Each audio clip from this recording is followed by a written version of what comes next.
no lo saben, pues mi nombre es Alicia Villagómez Carvajal, soy la coordinadora de investigación de la Universidad del Centro de México.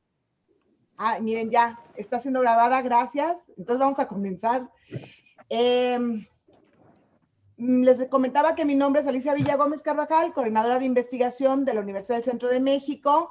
Les vamos a pedir que cuando comience un expositor, pues todos apaguemos nuestra cámara para darle el espacio nada más de atención a quien esté exponiendo y al final, ya cuando hagamos preguntas, sí les voy a pedir que todos prendamos nuestras cámaras también para sacar la foto de grupo, ¿sale?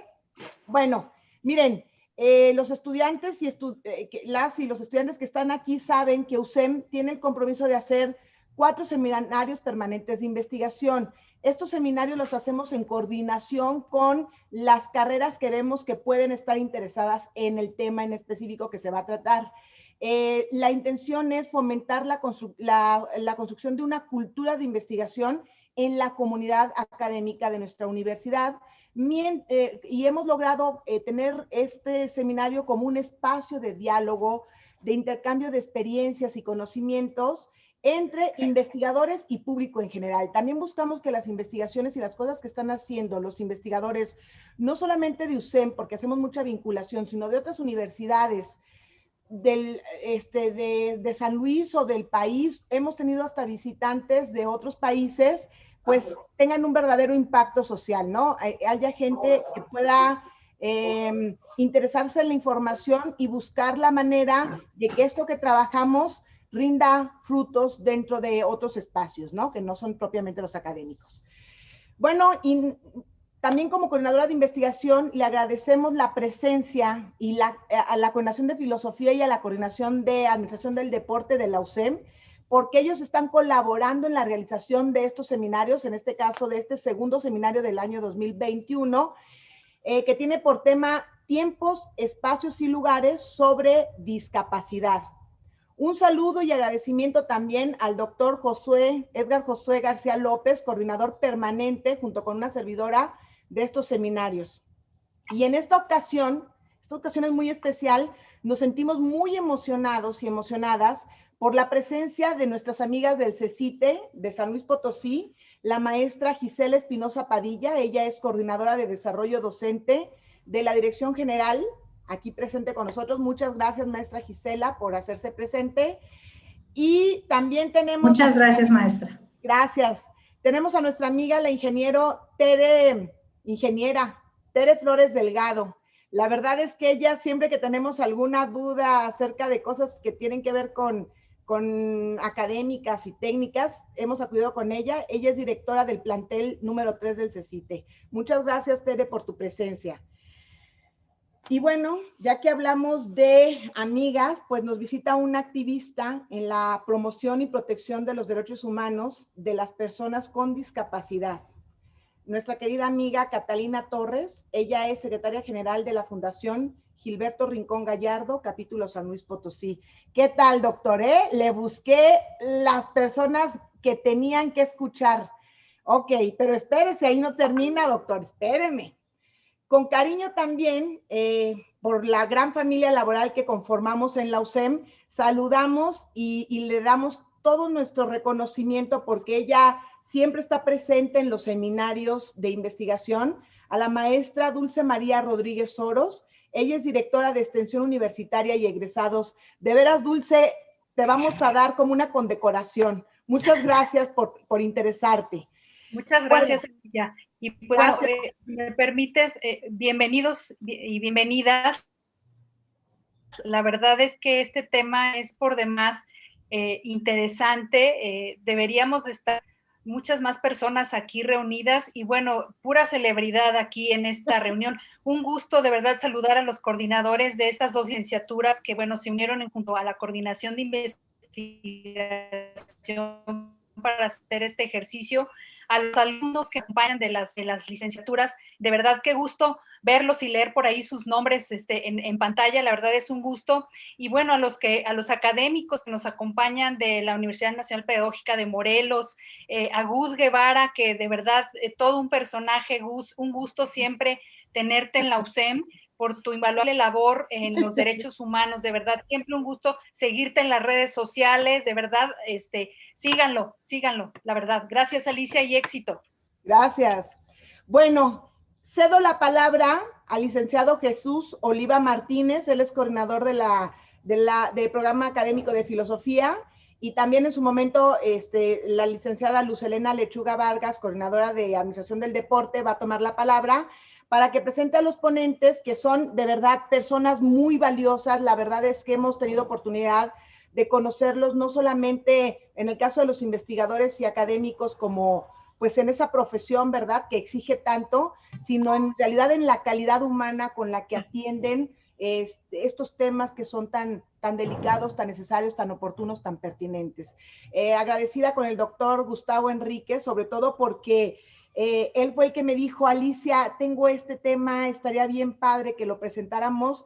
Doctor, todo mi agradecimiento a usted, a la maestra Cintia Desiré Tapia Terrazas, de la Universidad Pedagógica Nacional de Morelos. Un abrazo hasta allá, debe de estar haciendo calor, no lo sé. Acá sí está haciendo calorcito. Bastante calor, maestra, bastante. Aquí estamos en las mismas, maestra. Y bueno, también a Gus Guevara, a quien en lo personal de verdad admiro profundamente, y él lo sabe. Jesús, tienes el micrófono. Pues buenas tardes, gracias Alicia, buenas tardes a todos, a todas, bienvenidos a este encuentro, y pues saludos a los estudiantes de Filosofía y Administración del Deporte que nos acompañan el día de hoy de la Universidad del Centro de México. Para nosotros este tema, que ya también mencionaban anteriormente, es un tema de suma importancia, en tanto que las investigaciones realizadas en torno a la discapacidad ponen en evidencia de justicia social y la falta de políticas públicas incluyentes para evitar el desequilibrio social en que vive esta población. Por lo tanto, la reflexión en el concepto de discapacidad es siempre necesaria, sobre todo en el seno de las universidades. Así que de una manera especial agradecemos y damos la bienvenida a la maestra Cintia Desiré Tapia Terrazas de la Universidad Pedagógica Nacional de Morelos.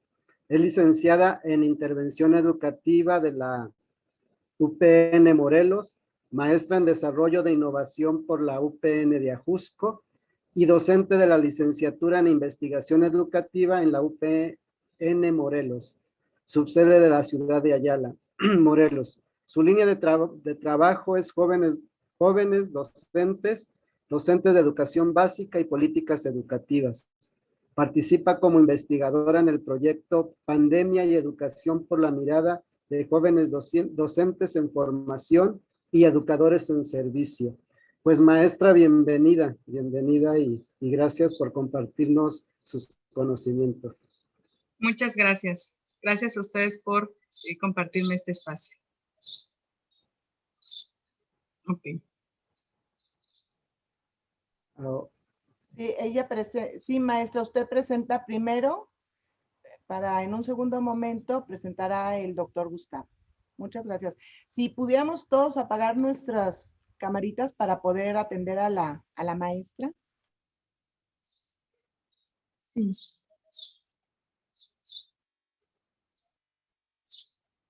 Bueno, pues daré inicio a esta reflexión que me he planteado y me ha generado en comentar esta obra.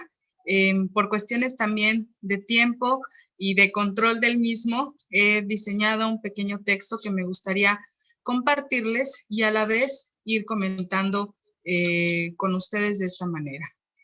Primeramente, los saludo con mucho gusto. Es un placer estar presente en este espacio. Quiero agradecer infinitamente la invitación a comentar esta obra, con la presencia de los coordinadores, algunos autores de tan extraordinarios trabajos, y también, por lo que veo, la presencia de los especialistas y conocedores de esta área. Mi intención es despertar el interés de todos los que nos escuchan, por lo cual analizaré dos partes del libro que me parece que son los ejes y son primordiales en esta excelente obra. Por una primera parte está la introducción y posteriormente el primer apartado que confiere al capítulo número 1. Que es con lo primero que te encuentras y que a propósito de esta obra, Tiempos, Espacios y Lugares sobre la Discapacidad, me parece que son la imagen y el cuerpo de tan importante trabajo. Expondré de manera de reflexión de análisis al público las ideas y planteamientos que desde mi visión y también formación profesional me ha generado darle lectura a este texto. ¿De qué manera nos introduce? Quisiera aclarar que en el transcurso de la lectura que realicé surgieron una diversidad de cuestionamientos que me encantaría compartirles para aunar en esta discusión. Quizás en dos niveles. Ciudadano ante una ceguera social, por así decirlo, porque las desigualdades nos rodean y parecemos no verlas a pesar de compartir el mismo espacio y tiempo. Y el segundo nivel, como profesora, que no me es ajeno a los estudiantes, porque también hay análisis de lo que ellos pueden enriquecer esta reflexión de los espacios colectivos. Desde mi punto de vista, este colectivo, que son los autores de esta obra, coinciden en comprender y generar conocimiento para las futuras investigaciones y también intervenciones educativas. Para lo que nos sumergimos por primera vez en este campo, por primera vez en este tipo de trabajos, pareciera que lo que hacen los autores es advertirnos sobre la interpretación del concepto discapacidad. Y con la intención de atrapar su atención de nuestros oyentes, iniciaré recuperando qué es la discapacidad. Desde los autores, desde estas investigaciones que compila el texto, desde las propuestas e intervenciones educativas, podría definir discapacidad al menos en 4 puntos: diversidad, diferencia, heterogeneidad, interculturalidad y diversidad humana. Los autores dejan claro que esta obra es con la intención de abrir la puerta al diálogo sobre la discapacidad, pero una discapacidad que incluye el tiempo y el espacio, no es individual. Plantearlo de esta manera nos incita a pensar en otras formas de discapacidad. Planteo la siguiente pregunta: ¿cómo pensar que el espacio y el tiempo son elementos que generan desigualdades? ¿Cómo lograron aterrizar la discapacidad como un asunto de la educación estos autores?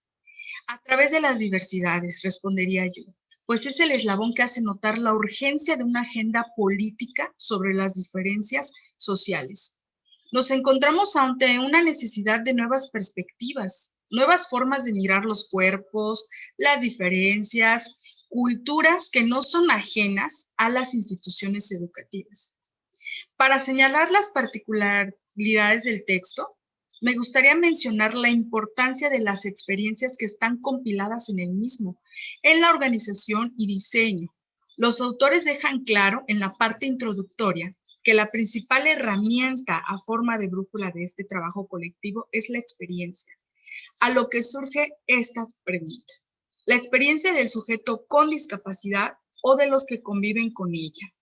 Continuando entonces, se trata de un libro con propuestas de perspectivas de investigación y con herramientas que permiten dimensionar la discapacidad que está, querramos o no, en el espacio educativo. ¿Cuál es la mirada que proponen estos autores y coordinadores del libro? Me arriesgaré a responderla de la forma en que, a manera de un letrero de precaución, se señala en esta primera parte. Impugnamos las capacidades vistas desde la explicación de lo incompleto, improductivo, para colocarnos en el reconocimiento de la diferencia.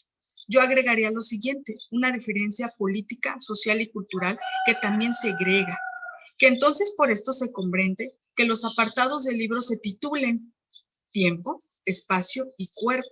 Vale la pena recargar sus ejes de análisis que al menos yo pude identificar y que espero que con su lectura ustedes también logren identificarlos. Al menos 3 puntos. Identidad no es ajena a la discapacidad.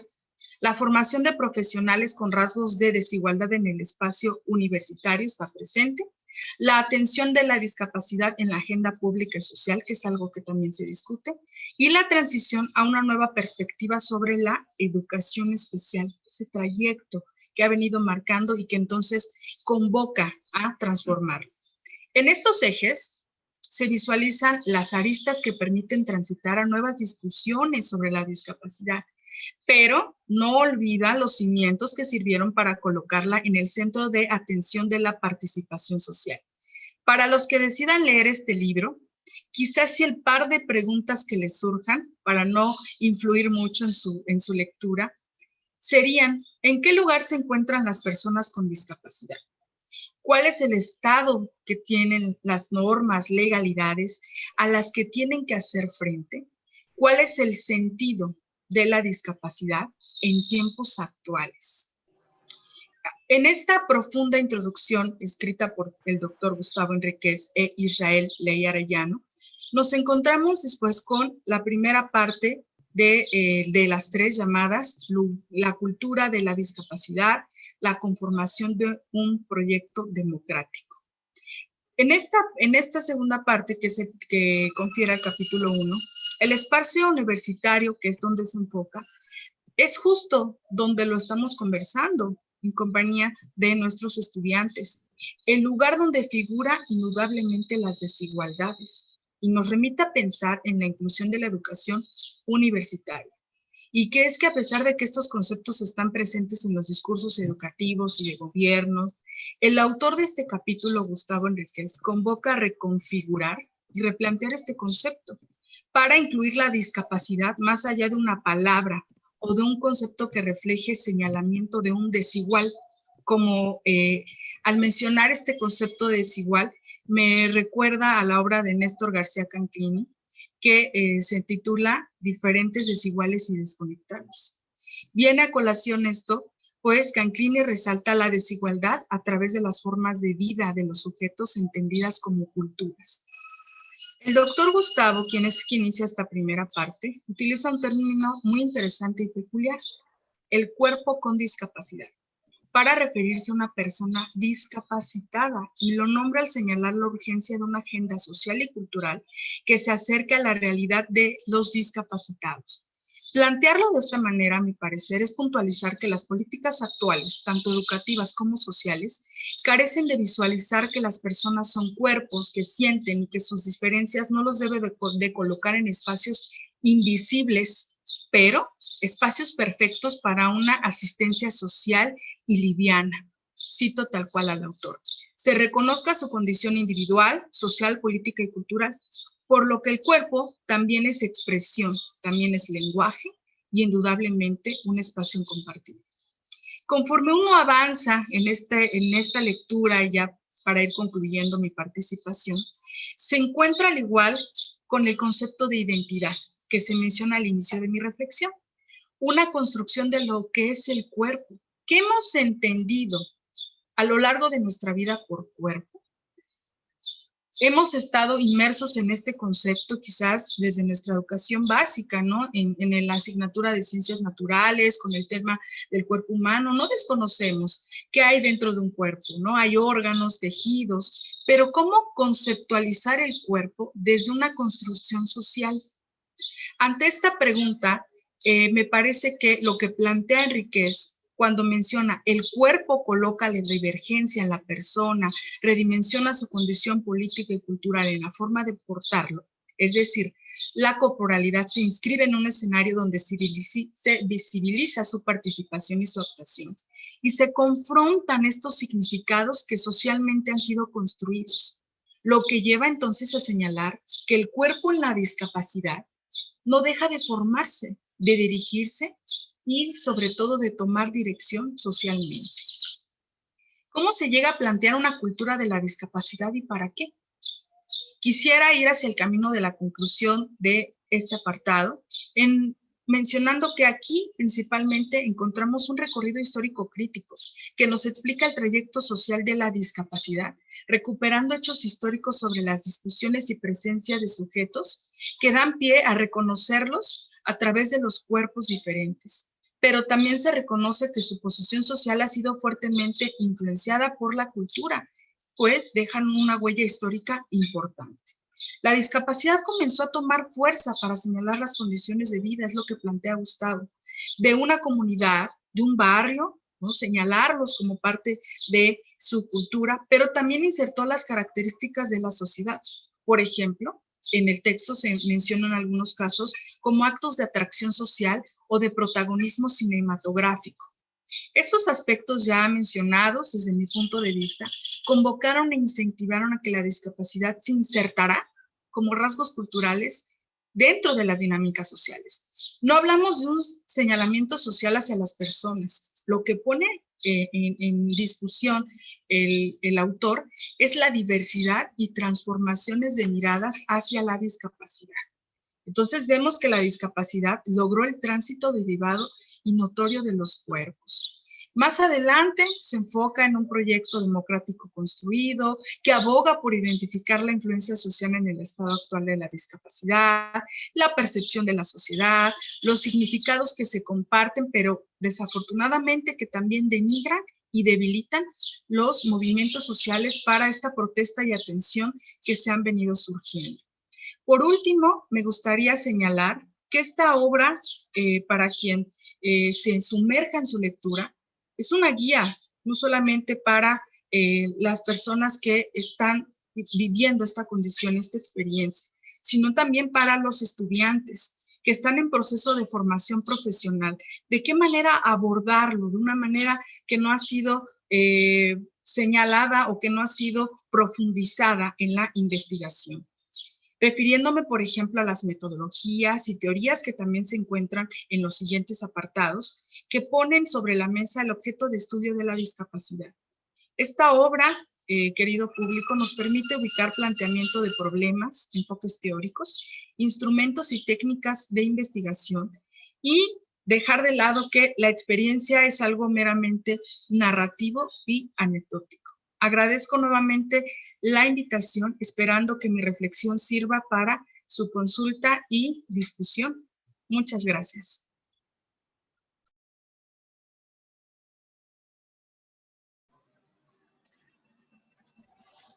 Gracias, maestra.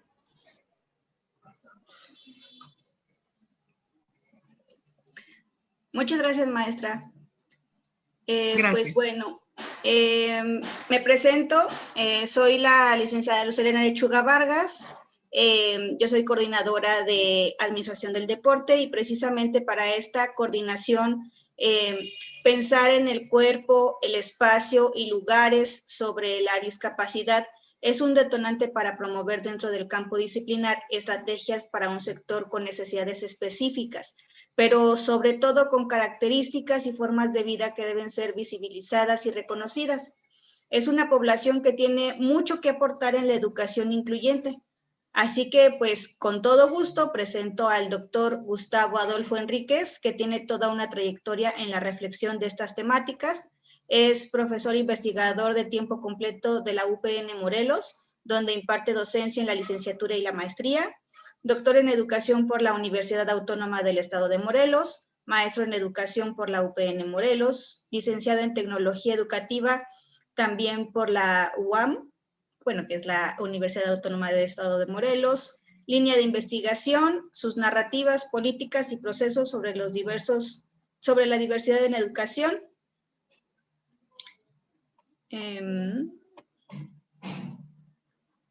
Miembro del Sistema Nacional de Investigadores, sus publicaciones en el 2018, La construcción del hombre medio en José Gómez Robleda, Biotipología y masculinidad en México, 1940-1960, en Mitologías Hoy, en 2019, La formación de capacidades en la maternidad a través de la familia y la escuela, en Revista Latinoamericana de Estudios sobre Cuerpo, Emociones y Sociedad, coordinador y autor de los libros Tiempos, Espacios y Lugares sobre la Discapacidad, Ensayos, Testimonios e Investigaciones, y Reflexiones, Debates y Análisis sobre Políticas Educativas, un marco social de interpretación común, de la Universidad Autónoma del Estado de Morelos. Participó en diversos congresos como ponente en México y fuera del país, en el Congreso Iberoamericano de Historia de la Educación, la Sociedad Mexicana de Historia de la Educación, el colectivo La Lata, la Red Investigadores sobre Integración e Inclusión Educativa, y panelista en el COMIE y miembro fundador de la Red de Investigadores en Adolescencia y Juventud e integrante del Someire. Doctor, bienvenido y le cedo la palabra. Muchas gracias mientras se abre la pantalla. Le agradezco infinitamente a la maestra Alicia la invitación y a ustedes. El libro es un pretexto para que podamos discutir sobre la discapacidad del día de hoy. Y empezando por hablar de las personas con discapacidad. Ya hay toda una controversia que yo creo que mi tocayo nos va a decir, este asunto de discapacidad. Lo que hacemos en el libro es establecer, como nos decía la maestra Desire, 3 cosas. Los tiempos de la discapacidad, y para eso me gustaría que empezáramos el diálogo pensando, lugares, tiempos y espacios. Los lugares es, primero, ¿en dónde se coloca la discapacidad en nuestra cultura? ¿Existe una cultura de la discapacidad? Es el primer texto intenta abordar esto, es decir, ¿qué cultura estamos construyendo y qué parte se coloca de la discapacidad en esta cultura? Es lo que hace el primer texto.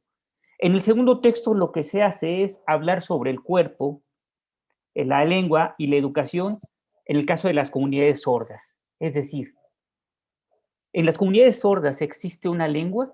Parece la respuesta, diríamos sí, pero al parecer en la sociedad hay un cuestionamiento, inclusive acordémonos que se hablaba de sordomudos.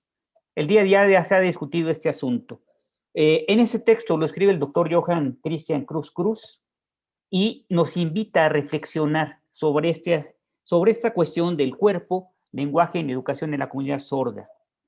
El tercer texto de los lugares tiene que ver con lo que la maestra María Elena Anguiano y la licenciada Erinda Cuevas nos hablan sobre el autismo, la condición autista y la elección profesional de una carrera universitaria. Es decir, ¿qué cosas se ponen en juego al momento de que un joven o una jovencita con el espectro autista decide ingresar a la universidad?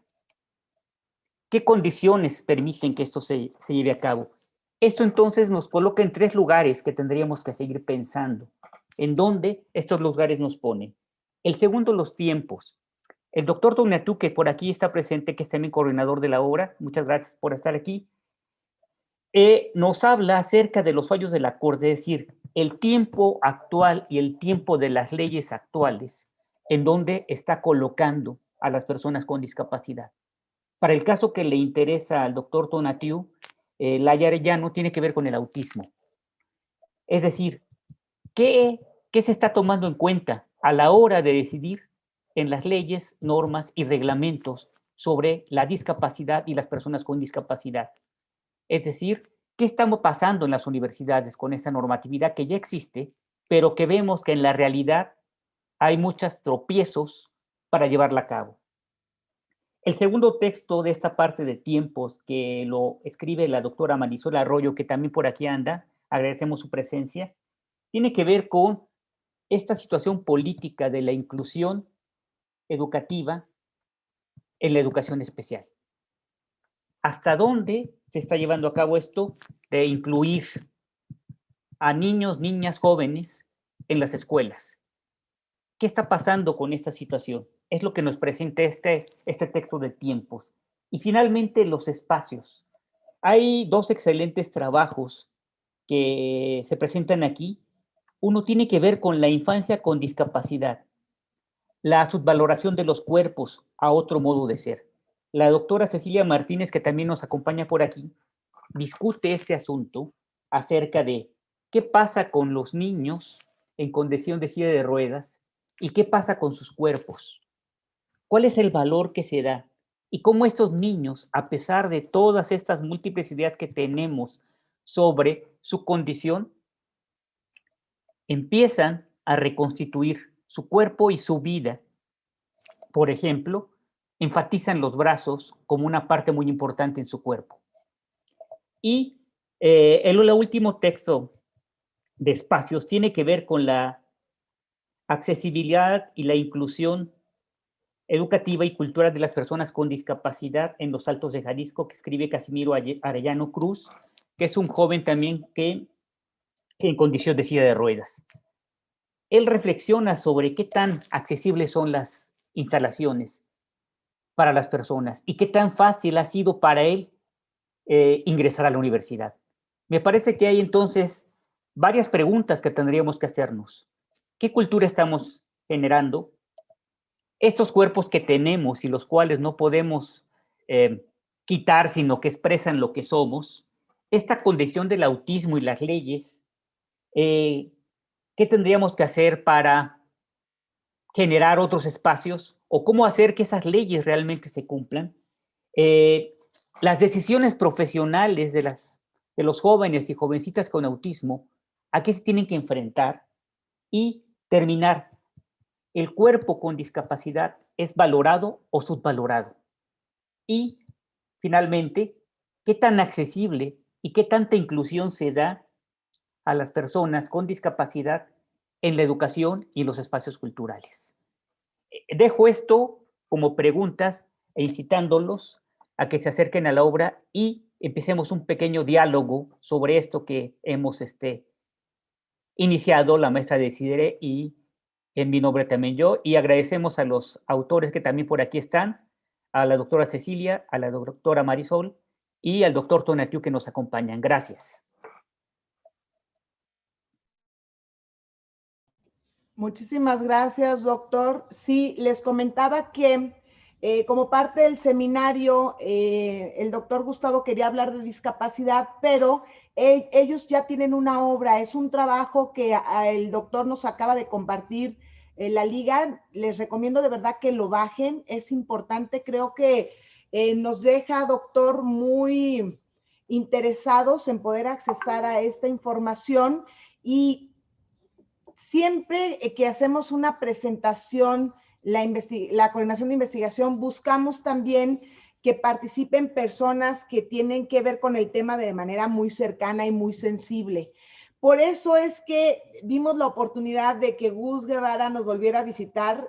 Como bien dice la maestra Dulce, la Universidad del Centro de México, pues es un lugar en donde lo apreciamos, lo estimamos. Él es activista, es consultor y speaker, es motivador de verdad. Y recupero las palabras con las que él mismo se presenta en su página de internet.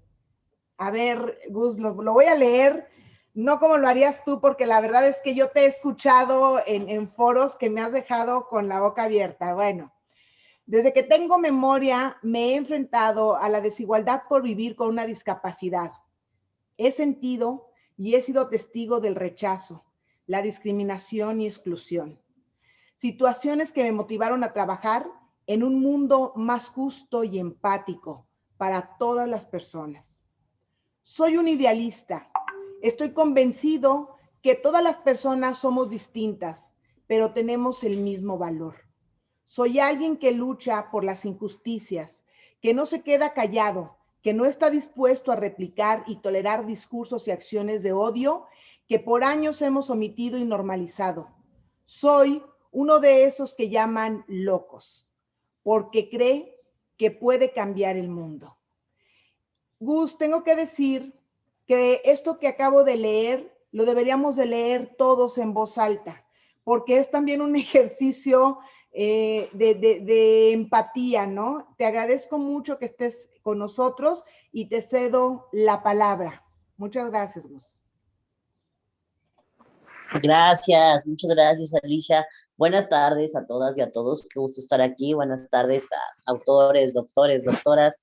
No me voy a enfatizar en saludar a alguien en particular, sino les mando saludos y afectos a todas y a todos. Y agradecerles por la invitación.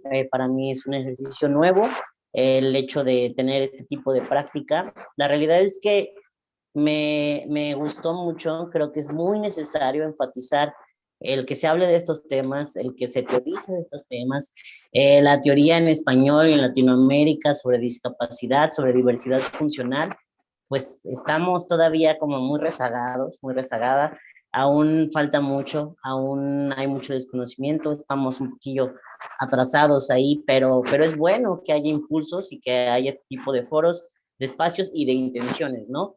Yo, más que hacer una recopilación de todo el libro, de esta antología, me gustaría abordar particularmente dos de los capítulos.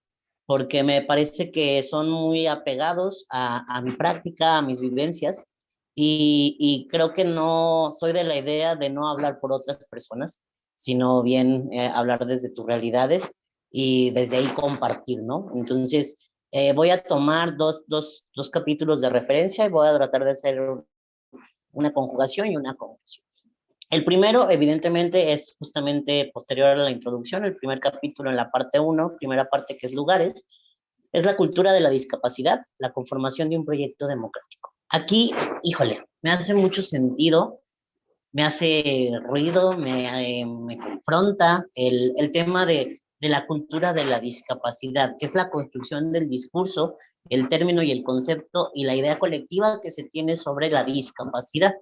Y creo que esto es algo muy difícil de erradicar, algo muy difícil de olvidar y muy difícil de resignificar, de cambiar lo que significa para el entorno, para las sociedades, una persona con discapacidad, ¿no? Y en esta cuestión habla justo el doctor Gustavo, lo aborda como un proyecto democrático, como un proyecto, si no me equivoco, no quiero hablar por él, pero a mi comprensión, como un proyecto donde tenemos que reconocer las otredades y desde las otredades ver cómo podemos garantizar que las necesidades sean cubiertas en la medida posible para ver una cuestión de beneficio colectivo y de desarrollo personal, vaya, en lo individual para que se transmita o se traslade a lo colectivo.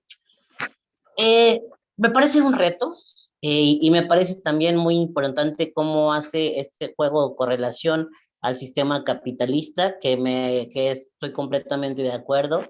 La visión que se tiene hacia las personas que vivimos con alguna discapacidad tiene un apego completamente hacia el sistema en el que vivimos, donde pareciera que si no eres alguien de lo que llaman productivo y si no produces para el sistema, entonces eventualmente pues no eres alguien útil a la sociedad, y al no ser alguien útil a la sociedad, eres alguien que no se le reconocen derechos, que no se le garantizan también oportunidades, y entramos en este ciclo, ¿no? Evidentemente, y esa es la cultura de la discapacidad que se tiene, hemos tenido entendida y se sigue teniendo entendida, y eso pasa justo desde la corporalidad y desde cómo se supone que debería de funcionar un cuerpo y para qué se supone que debería de funcionar un cuerpo. Entonces, al tu cuerpo no estar dentro de la norma, pareciera que no funciona, pareciera que no es válido y pareciera que entonces no sirve para el sistema y por tanto es olvidado, es rezagado, es invisibilizado.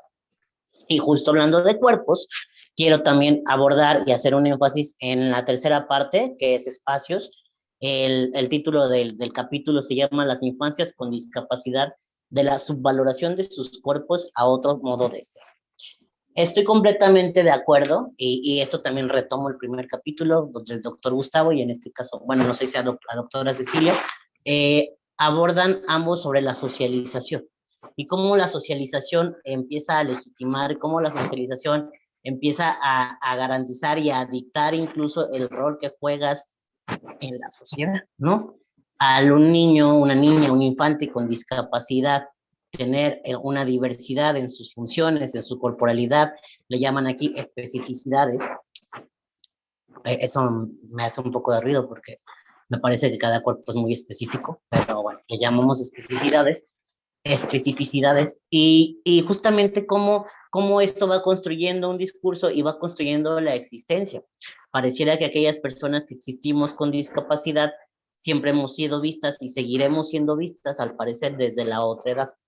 Me llama la atención que no se aborda, al menos en estos dos capítulos en particular, corríjanme si me equivoco, el capacitismo. No hay como un abordaje más claro de eso, y creo que todo se traduce a esto, a esta idea preconcebida donde un cuerpo debería de funcionar bajo la norma, y al no funcionar bajo la norma, entonces considerado como inferior, y entonces esta inferioridad asumida y establecida y percibida, pues dicta y pareciera que establece un camino y un rumbo en la vida y en los roles que la persona que nace con una discapacidad, con una diversidad funcional, pues entonces debe de cumplir, o está, digamos que, pues sí, está dictada o está ya establecida a cumplir bajo ese legado, bajo ese mandato, bajo esa idea, bajo ese... Algo que no, y lo digo con todísimo el respeto. Algo que me hizo también un poco de ruido era esta cuestión de los brazos. Me parece una generalidad. Me parece que no, el vivir con discapacidad y el vivir con alguna limitación física, alguna limitación corporal o una motricidad reducida, no específicamente te garantiza el deseo de volar. Eso me parece muy inspiracional y creo que sí tenemos que empezar a cambiar ese discurso y de verdad lo digo con todo el respeto. Me parece muy inspiracional esta idea, lo he vivido, lo he replicado, lo he hecho en carne propia esta idea. Digo, alguien que lo hizo muy popular en toda la cultura pop fue Frida Kahlo, ¿no? Pies para que los quiero si tengo mis alas. Lo he replicado, lo acepto, pero me parece que debemos de cambiar y reconfigurar ese discurso. El hecho de que nuestros cuerpos funcionen distinto tampoco nos vuelve como anhelos de algo, ¿no? Y eso también se le llama un capacitismo interiorizado, ¿no? Esta idea de anhelar algo.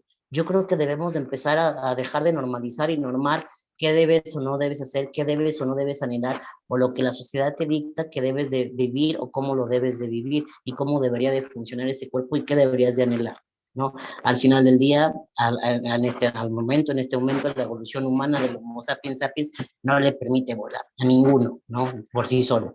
Aditamentos, aviones, hélices, qué sé yo, seguramente, pero por sí solo. Entonces, creo que esta naturaleza la debemos de reconfigurar y empezar a cuestionarnos el capacitismo que es invisible, que está dentro de cada una de nosotras las personas y que replicamos, ¿no? Y que creemos y que aún mantenemos.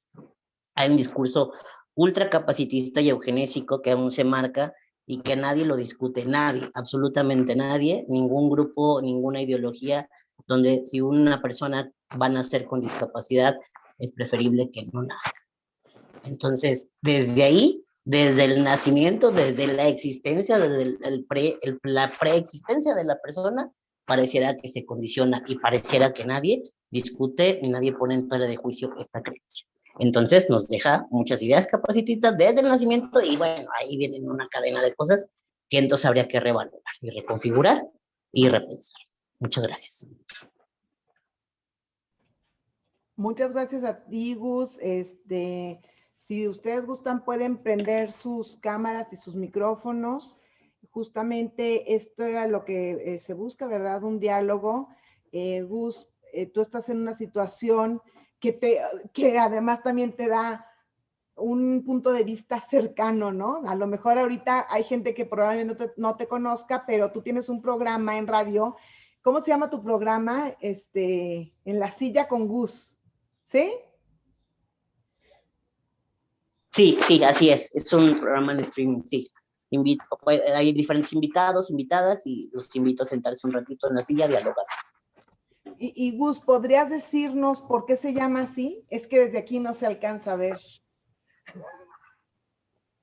Bueno, pues yo vivo evidentemente, ahí se ve un poquito mi silla y me levanto. Vivo una discapacidad motriz de nacimiento congénita, se llama huesos de cristal.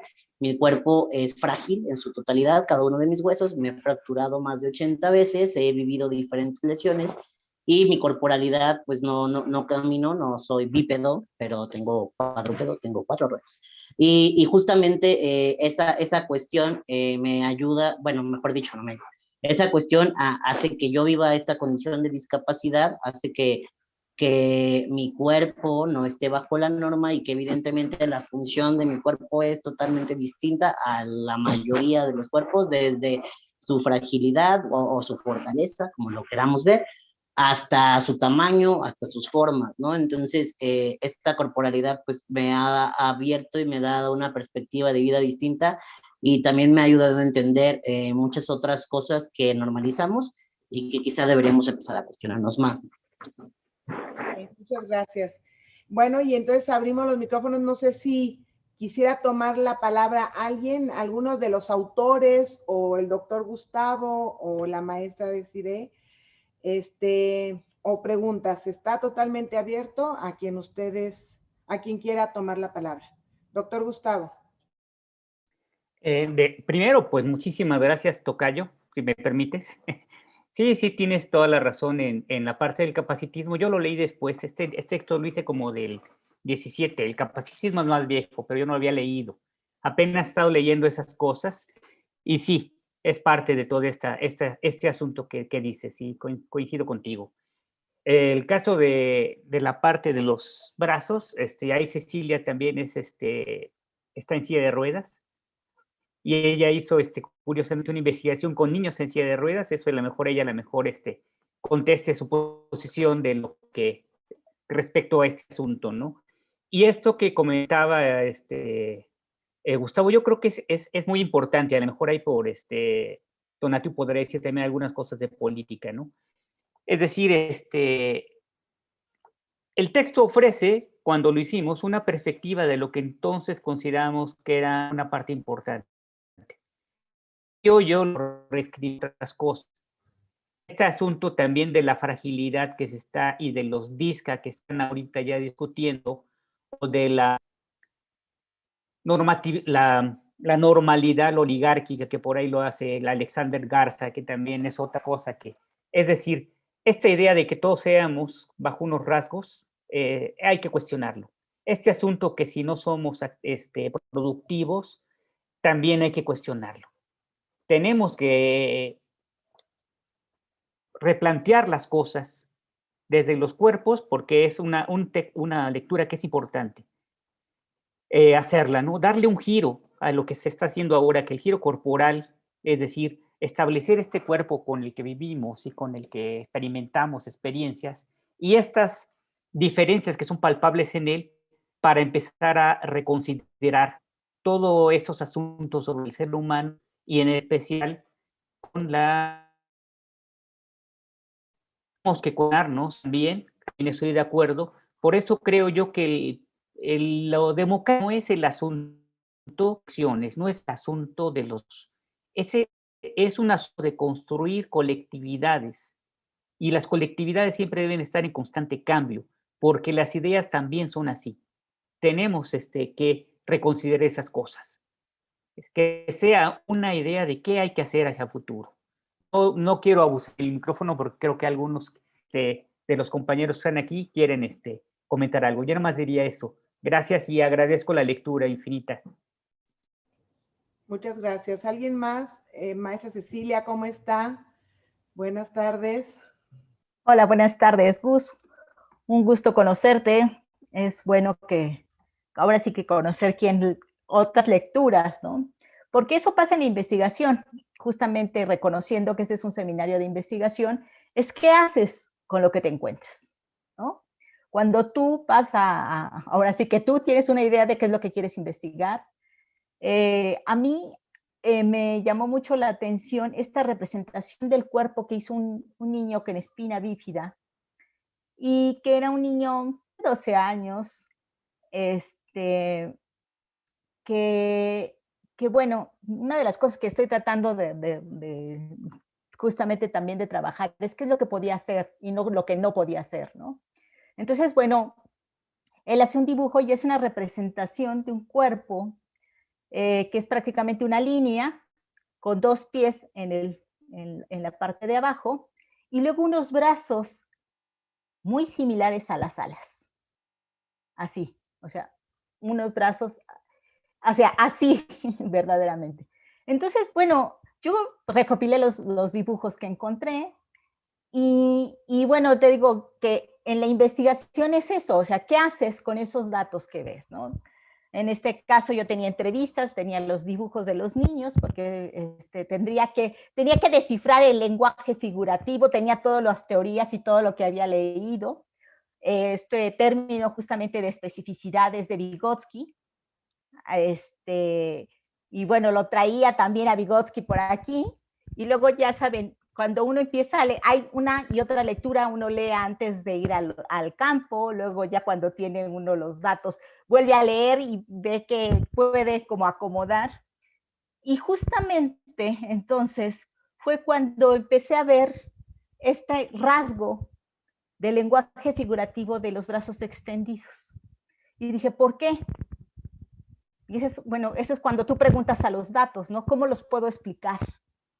Y que bueno, un poco en ese sentido, que la investigación no es como algo lineal, sino vas y vienes regresas nuevamente a las cuestiones teóricas, regresas a tus datos, ves lo que está, ahora sí que ves lo que las entrevistas, regresas nuevamente a la teoría y entonces empiezas a tratar de explicar esto que tú estás viendo.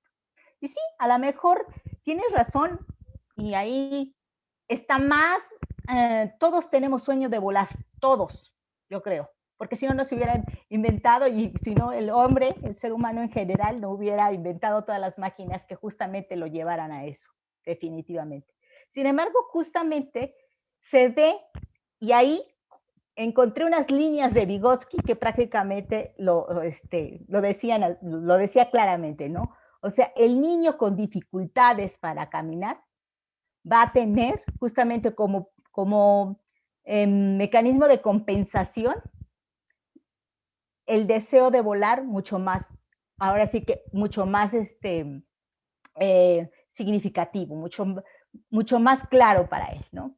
Y entonces, bueno, pues sí, efectivamente, te digo, finalmente todos tenemos ese deseo, pero obviamente ante la imposibilidad, y encontré entonces ya con eso, pues que había había grandes menciones, o se mencionaba, no solamente Frida Kahlo, ¿no? Sino que había varias publicaciones que se hacían mención a esto del vuelo, entre otros rasgos, ¿no? Entonces te digo, bueno, pues este es justamente como una lectura que yo encontré, que yo pude fundamentar justamente desde la perspectiva vygotskiana, pero sobre todo lo que también me he dado cuenta que era importante es reconocer qué es lo que provoca la particularidad o la diversidad funcional en la persona. Y eso es algo que de repente se olvida. Cómo esta particularidad transforma y te ubica, justamente hablando de tiempos, espacios y lugares, y te ubica en el mundo, ¿sí? Y eso es lo que me pareció muy interesante, ¿no? Lo que sea la corporalidad. Porque esto, o sea, este cuerpo te ubica en el mundo y te hace quien eres. Si no, no serías tú quien eres, Gus, definitivamente. O sea, tu tránsito por la vida ha estado definitivamente, y mi tránsito por la vida, es más, me he dedicado a esta investigación porque mi lugar en el mundo cambió a partir de mi discapacidad. Entonces, pues sería todo. Muchas gracias. Cecilia, muchas gracias. En verdad, pues nosotros te conocemos, ahora te doy la palabra, Gus, te conocemos, la vicerrectora y una servidora. Me parece bien interesante lo que estás diciendo porque estás instalada en el asunto del deseo, ¿no? Y la investigación también, no hay que olvidarlo, plantea que el investigador es un sujeto y el que está siendo observado es otro sujeto. Entonces, la interpretación de uno y otro, porque no es pasivo el observado, es una interpretación entre subjetividades. Entonces, me parece hasta muy emocionante que la investigación lo haya hecho alguien como tú, que esté en la misma circunstancia del observado, ¿no? Del grupo que estás investigando. Muchas gracias, Cecilia. Fue muy esclarecedora tu presentación. Gus, te cedo la palabra. Gracias.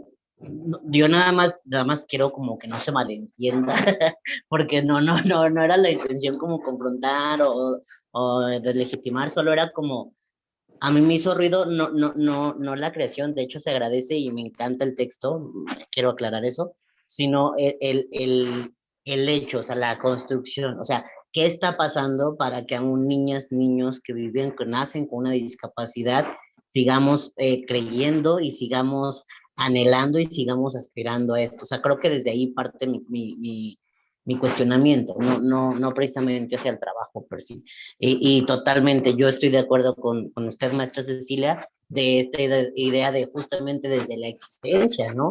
O sea, desde nuestras corporalidades nos hacen ser quienes somos y nuestra realidad, yo les doy, no sé si usted usa silla de ruedas, bueno, yo siempre les digo, y seguramente, no sé si le puedo hablar de tú, pero yo soy bien igualado y te voy a hablar. Entonces, no sé si a ti te pasa, y a mí todos me dicen, ay, es que estás alto, estás chaparrito, no, a mí todo el mundo está alto. O sea, yo siempre veo a todos aquí, y eso también comunica, o sea, porque tú siempre ves a todos para arriba, qué fuerte, o sea, de verdad, digo, tiene que ser alguien muy pequeñito, un niño, o alguien de verdad talla baja, o algo así, como para que esté como al nivel de cuando está sentado o sentado. Y todo eso comunica y todas esas experiencias corporales y que socializan son muy distintas entre sí y nos construyen nuestras realidades, evidentemente, ¿no? A mí lo único, o sea, mi cuestionamiento era, ¿qué estamos haciendo?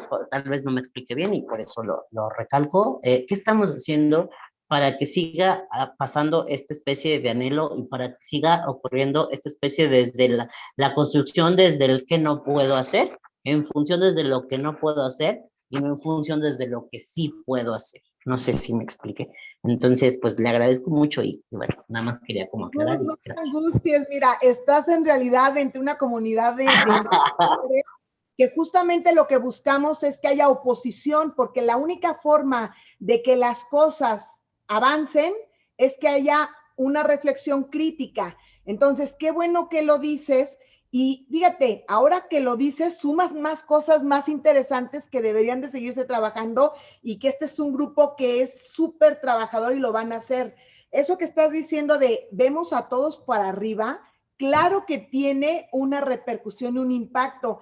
Y yo me acordé ahorita que dijiste esto, hay un libro de Gilbert Durant que se llama la estructura antropológica del imaginario y justamente habla de cómo nosotros en nuestro imaginario, cómo construimos a través de el horizonte que es para arriba o estar para abajo, desmayarte, es más, decimos, caímos a lo más bajo. ¿Por qué eso de lo más bajo? ¿Por qué caer? Tiene una connotación, ¿no? No, busqué bárbaro. Yo estoy a punto y ya, o sea, habla más despacio para poder tomar anotaciones. Bueno, ¿alguien más? Estudiantes, miren, les voy a decir acá, tenemos un grupo de estudiantes, yo diría que del programa de filosofía, Jesús, y aquí está también tu maestro de la materia de investigación, a ver, por acá lo vi, Jesús López, el maestro Jesús López.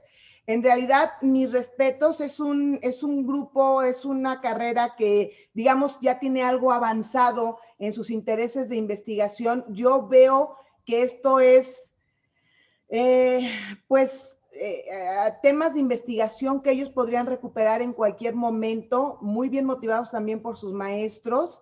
La verdad es que no dudé en ningún momento de invitar a Jesús Oliva, que también le reconozco todo el trabajo que tiene en esta carrera de filosofía. No es fácil. Ustedes saben porque usted sabe, doctor Gustavo, porque lo hemos comentado, ¿no? O sea, cómo de repente queda como denostada la filosofía cuando es el principio y el final de la ciencia, ¿no? De todas las ciencias y de todas las actividades pues, sociales, ¿no? De estudios sociales.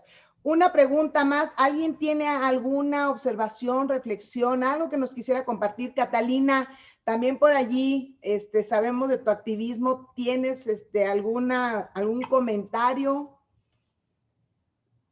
Duda o aclaración, Catalina también es muy entregada a estos temas porque también le impactan de manera personal. Entonces, Catalina, este es el momento de que pongas tu granito de arena.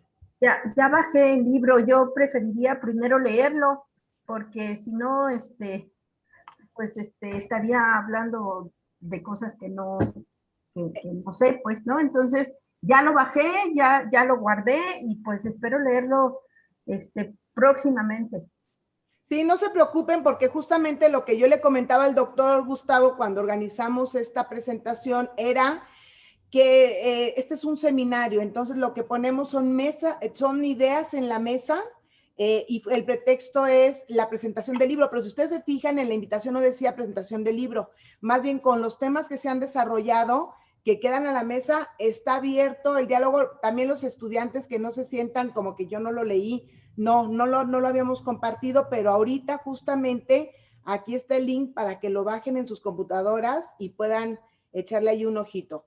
No sé si haya dudas, preguntas, aclaraciones, intereses de relacionarse después. Jesús. Yo nada más, pues felicidades, ¿no? A todos los que hasta ahorita han participado. Y creo que, bueno, como decías, Alicia, creo que sí, de repente la filosofía queda como, como al margen, ¿no? Y creo que es importante que, por ejemplo, hay un tema muy importante que ahorita fueron retomando, la identidad, el cuerpo como la identidad. Y creo que ahí podríamos retomar desde la filosofía, ¿no? Cómo el cuerpo te da una identidad del ser. Y aquí también podríamos ver la cuestión ontológica. Y sobre todo, pensar, nosotros tenemos en la carrera de filosofía una materia que se llama filosofía de la mente, que al final de cuentas el cuerpo no es una dualidad, ¿no? Es una unidad. Y no la podríamos tomar tampoco como cuando Platón hablaba del alma y el cuerpo, como decir el cuerpo es como una jaula, ¿no? Para el alma, y entonces el alma se liberará el día que pueda escaparse del cuerpo. Creo que ahora entendemos que eso no es, que somos una unidad, y que como esa unidad, ese cuerpo nos da una identidad como seres humanos, ¿no? Yo creo que también ahora se ha retomado un gran amor por el cuerpo en esta sociedad en la cual vivimos. Hay un gran cuidado, todo mundo va a la estética, todo mundo quiere dietas, todo mundo va al gym, todo, o sea, de todas maneras, todos buscamos envejecer nuestro cuerpo, ¿no? Y creo que eso es importante. Entonces, más bien, a veces podría yo ahorita, por ejemplo, recordaba que yo quise ser seleccionado de fútbol y nunca pasé, ¿verdad? Y podría decir no tenía ninguna discapacidad, pero me veían con discapacidad porque no era tan bueno, ¿no? Entonces, como para qué eres bueno, como decía Gus, ¿no? Desde dónde sí puedo, desde dónde tengo mis cualidades para poder aportar, y no ver mi cuerpo como desde lo que no puedo, ¿no? Entonces ver como la cuestión positiva. Creo que ahí entraría toda la filosofía, ¿no? Sería muy padre que en una segunda edición del libro pudiera haber un apartado de filosofía, y que ahí se metiera toda esta otra parte, ¿no? Toda la cuestión ontológica del ser como un ente, como unidad, ¿no? Y como el cuerpo como una identidad de quiénes somos. Oye, Jesús, ¿sabes qué? Bueno, acabas de platicarnos una anécdota de tu vida real a nivel internacional, ¿sabes? Bueno, no sé si te habías dado cuenta, pero me parece algo bien interesante que acabas de decir, Jesús. Bueno, entre otras muchas cosas interesantes, pero sería bien padre que todos los que no nos llaman o no somos reconocidos como discapacitados, nos viéramos como discapacitados. ¿Para qué? Para darnos cuenta de que lo que dice Gus, ¿no? Todos somos diferentes y todos tenemos diferentes capacidades. Y al final, otra cosa que también dijo Gus y que me gustó mucho, al final, esto que podemos o no hacer con nuestro cuerpo, eso somos también, ¿no? Entonces, la verdad es que me gustó mucho este tema que el doctor Gustavo nos propuso, porque tenemos que ser más cercanos los unos a los otros. En estos momentos tan graves que hemos pasado en cuestiones de salud y que viene un problema económico muy grande, que de hecho ya está aquí, la única manera de podernos hacer fuertes es hacer red. Y la única manera de ser red es ser comunidad, lo que dijo el doctor Gustavo. Si no somos comunidad, no podemos hacer nada, ¿no? Entonces, si todos somos un cuerpo, una unidad, pues también socialmente podemos ser una unidad. Entonces, estos temas me gustan mucho porque, como estaban diciendo, la otredad, sí, la otredad es el discapacitado, la otredad es la etnia, ¿sí? Porque en ellos se encuentran capacidades, una cultura totalmente diferente, precisamente por lo que se puede, lo que no se puede hacer y lo que hay en la mente. En lo que hay en la mente de una persona que siempre mira arriba porque tiene silla de ruedas, que de alguna manera sus manos son las que los mueven porque sus piernas están detenidas, ¿me explico? O sea, la única manera de darnos cuenta quiénes somos es ante la otredad, ante alguien que es totalmente distinto, y hay que abrirnos. Entonces, la verdad es que yo esperaría que hubiera algún estudiante de filosofía. Deportes va entrando.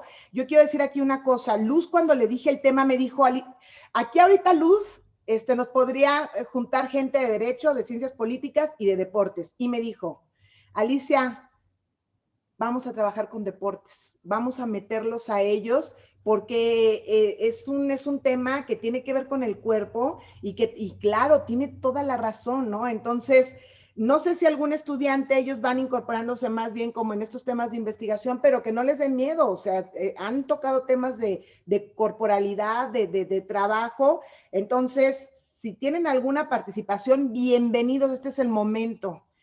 Y por allí, si hubiera alguien de filosofía que ya tienen más pues conocimiento, también. Y si no, damos por terminado y concluido este seminario. Agradeciendo a los autores, yo la verdad ahorita estoy conociéndolos, estoy dando una vueltecita por toda la pantalla. Les agradezco tanto que estén aquí con nosotros y bueno, ya habrá más oportunidades de poder convocarlos a más actividades. Maestra Gisela, también usted si tiene algo que comentar. Muchas gracias, maestra Alicia. Creo que son temas muy interesantes. Creo que hoy en día no podemos dejar fuera, ¿verdad?, a la juventud que presenta, como usted bien dice, aparentemente una discapacidad, porque luego uno puede tener mayor discapacidad, ¿verdad?, que esas personas. Y es importante buscar esos espacios dentro de la educación y es importante buscar esos espacios dentro de las empresas, dentro de las organizaciones, ¿sí?, para este tipo de jóvenes y que nosotros también coadyuvemos a que ellos participen con nosotros. Y esta información que ustedes nos están dando es muy importante porque aparentemente ya estamos avanzados en muchas cosas de educación, pero son retos que aún todavía en las aulas, ¿sí?, en los centros de trabajo, todavía hay marginación, todavía hay, los ven de manera extraña, algunos, alumnos dentro de las organizaciones también, y no, pues nos damos cuenta que es todo un reto para la sociedad de irlos incorporando, ¿sí? Todo un reto también para nosotros en la educación de también tener espacios adecuados para este tipo de alumnos, y pues les agradezco mucho la participación, ¿sí? Les agradezco mucho la invitación. Gracias, maestra Alicia. Muchas gracias. Maestra Cintia. Pues yo solamente reiterar que principalmente no solamente es hablar del libro, sino también de invitar a pensar en algo que yo coloqué en la reflexión. No solamente es la discapacidad de quienes tienen esta condición, sino también de quienes los rodean, no en este caso familiares, pero en este caso también lo que mencionaba la maestra respecto a cómo se vive en el aula, ¿no?, que son parte también del espacio. Y considero que, hablando de que hay estudiantes que están interesados en la investigación y demás, yo me preguntaría lo siguiente: ¿cómo abordar la discapacidad? Desde cómo proponer o diseñar una investigación, una intervención que contenga esto que decía el maestro Gus Guevara, ¿no?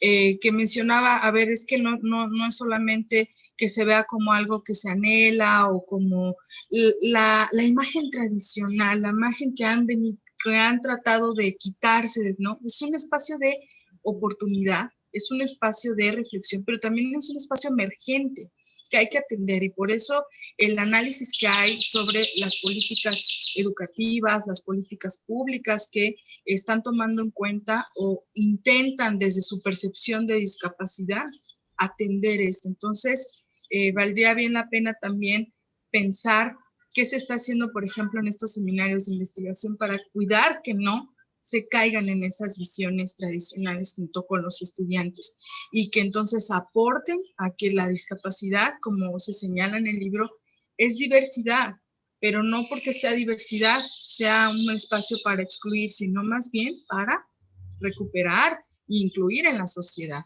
Entonces, solamente aportaría eso. Muchas gracias. Muchas gracias. Bueno, pues Ana María, hola. Sí, muchas gracias. Bueno, primero agradecer la invitación porque son temas muy interesantes y que definitivamente pues son de gran necesidad abordarlos en estos momentos, sobre todo desde las aulas, sobre todo desde la formación universitaria y en toda la formación educativa.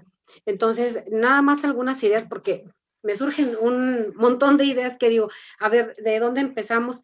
Pero definitivamente yo quiero hacer énfasis en varios puntos que se mencionaron.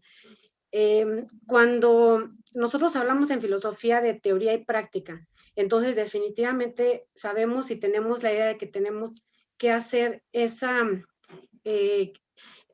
unir las dos o revisar las dos, porque no podemos nosotros decir, la teoría dice esto y luego ya en la práctica, pues a ver cómo se desarrolla. No, más bien tenemos como que en un momento hacer una dialéctica entre teoría y práctica. Ahorita yo considero que es muy oportuno que esté Gus, que esté la maestra que nos acompañó también, que también expuso, pero también que nos aportan la teoría, que nos aportan este libro que nos comentaron, que nos compartieron y que es muy, muy interesante, que lo vamos a revisar. Pero entonces la presentación de Gus y toda su experiencia viene a darnos todavía esa forma de poder asentar toda esa teoría, porque muchas de las veces los teóricos son personas que a lo mejor no han estado con la experiencia o no tienen la experiencia. Sin embargo, cuando nosotros hacemos esa unidad entre la teoría y la práctica, entre la experiencia, entonces vamos a tener un trabajo mucho mejor. Y entonces vamos a poderlo llevar también a la práctica o también a poderlo implementar de acuerdo a lo que nosotros tengamos pensado. Traigo a mención a Kant, que nos habla cuando dice que estamos frente al fenómeno. El fenómeno es todo aquello que nos aparece. Y entonces dice, nada más podemos entender al fenómeno desde tres formas. Uno es empatía, el otro es conocimiento y el otro es la experiencia. Entonces, nosotros podemos empatarnos con las personas que sufren una discapacidad o que tienen una discapacidad, que presentan una discapacidad. También, mediante la teoría, conocer todas esas situaciones científicas que abonan o que nos dicen lo que es esta discapacidad o cierta discapacidad. Pero la otra y la definitiva y total es la de la experiencia. Entonces, la persona que la vive muchas veces desconoce de ciertos términos, desconoce de ciertos descubrimientos o de ciertos experimentos que se han hecho a través de la ciencia. Vive nada más con la experiencia. Entonces, aquí es lo ideal y vuelvo otra vez a retomar el punto primero. Lo que se necesita también es hacer esa unidad entre la teoría y la práctica para poder nosotros llegar a entender ese fenómeno que se nos presenta. En otra ocasión, en otro momento, pasando a otro punto, mencionaban algo sobre las alas y se me hace bien interesante y bien bonito porque se me hace muy poético, se me hace así una metáfora muy, muy interesante. El cuerpo es nuestra manera, decía el profe Jesús Oliva, el cuerpo es nuestro medio de estar en el mundo. Ahora, ¿de qué manera estamos y para qué estamos?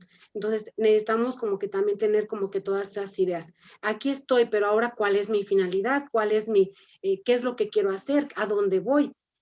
Un pasaje de John Locke al inicio, en la introducción del entendimiento humano, dice, hay una metáfora muy bonita que dice, siervo indolente que quisiste poner como pretexto que no había luz para realizar una tarea cuando tuviste todo el día. Dice, entonces, aquí esta reflexión nos dice que no queramos hacer lo que nuestro cuerpo no nos permite o que también conocer nuestras limitaciones. Entonces, tenemos suficientemente un cuerpo diseñado para algo, para una finalidad. Y lo erróneo sería tratar de realizar algo que está fuera de nuestro alcance. Entonces, nuestro cuerpo de alguna manera también nos ubica y nos centra en una realidad que tenemos. Pasando al tercer punto que se me hace lo más interesante, se mencionó sobre esta manera de hacer énfasis en esta cultura de la discapacidad. Pero aparte de esta cultura de la discapacidad, o anterior a la cultura de la discapacidad, o a un lado, junto con esa teoría de la discapacidad, necesitamos tener una cultura de los derechos humanos, definitivamente. Necesitamos tener una cultura del respeto, necesitamos tener una cultura de la inclusión, de la no discriminación. Desafortunadamente, y ante una sociedad tan diversa, esa es una riqueza, que nuestra cultura y nuestra sociedad sea multidiversa, que sea multicultural, porque ahí está la riqueza. Lo que nos hace falta también ahí, ante esa diversidad, pues es buscar el respeto, es buscar la no discriminación, es buscar la inclusión. Y en tanto que las personas presentan alguna discapacidad, pues no es porque en este momento, o no es que esto los limite para realizar algunas situaciones, más bien que ahí mismo encuentran su finalidad, o ahí mismo encuentran la posibilidad de realizarse como personas. Entonces, pues muchísimas gracias. Esta ha sido mi pequeña aportación. Y felicidades a todos los ponentes. Gracias y gracias por la invitación. Muchas gracias. Bueno, no me resta más que agradecer. Voy a nombrar los autores que se encuentran en este momento de este libro. Es la doctora Cecilia Martínez, que aprovecho para agradecerle de verdad cuando nos tuvo allí en su casa. Le agradecemos mucho, toda una persona tan encantadora. La doctora Marisol Arroyo, muchísimas gracias por estar aquí, doctora Marisol. El doctor Tonatiuh Lai, que también es coordinador del número, muchísimas gracias. Y bueno, muchísimas gracias, maestra, y pues un agradecimiento a todas las coordinaciones, a todos los que tomaron la palabra. En realidad yo estuve tomando apuntes porque cada cosa que se dijo es importante, porque la verdad es que todos vivimos